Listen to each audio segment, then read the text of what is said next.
Hello and welcome to another video from Mac User, and in this video we're going to look into fixing a profile issue. So you have a Mac that has a profile issue or a user account. There is a very simple method that you can adopt within the system settings or system preferences if it's an older machine for the user groups to basically force a new user or profile created in system preferences but using an existing profile or user account already on the Mac. So let's get started. So I realise this video is actually quite an old video from an old version of the operating system. I did record this several years ago, but I just never seemed to get round to actually creating the video for it. But the principle is still the same, even on the later versions of Mac OS. So I have several accounts on my machine. The issue I've got is one of the accounts that's causing a bit of a problem.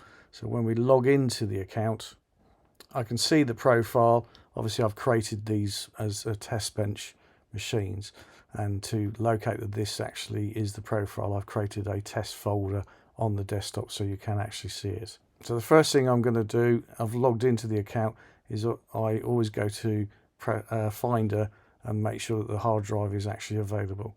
So here I've got the Mac 1, which is the issue. This is the profile that's got the problem. As you can see, I've gone into the desktop and there are my files within it, so I know that I'm in the correct profile. So what I'm going to do now is log out of the user account. And next thing we're going to move on to then is I'm going to log in on the administration account. So it's critical that you do this on the administration account. So I'm going to log in. And I'm now into the account. So inside system preferences, I click the padlock, put in the admin password, and I can now manipulate the existing users. So I'm going to delete one of the old accounts, but I've still got the account that's got the issue in question. So Mac number 1, and all I do is I press enter on Mac user 1 and I change it. Obviously the local admin account will prompt you, and that's changed the profile to Mac, which I've obviously already deleted.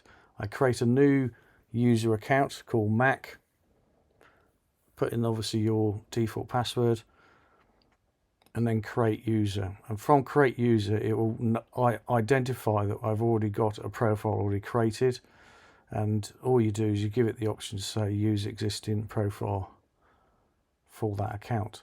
Now this does take quite a while for it to manipulate it, and all you have to do is just leave the account doing its processing for the period of time, and eventually it will clear the profile settings. Once it's cleared it, all you do is log out and then log in on the new profile that you've created, and you'll see obviously the profile management that's come across from that user account. And that's it really. The only bit you need to give a bit of time for is when you create, when you merge the old profile into the new account. So you just leave it go away, do its thing, and then it can bring the profile back onto it. And then that should cure you of any profile issues that you've encountered within that user. So if whatever issue you've encountered within the users and groups, you can use this method to actually fix or resolve the issue. So hopefully you found that useful. I'll see you on the next video, and as always, have a great day.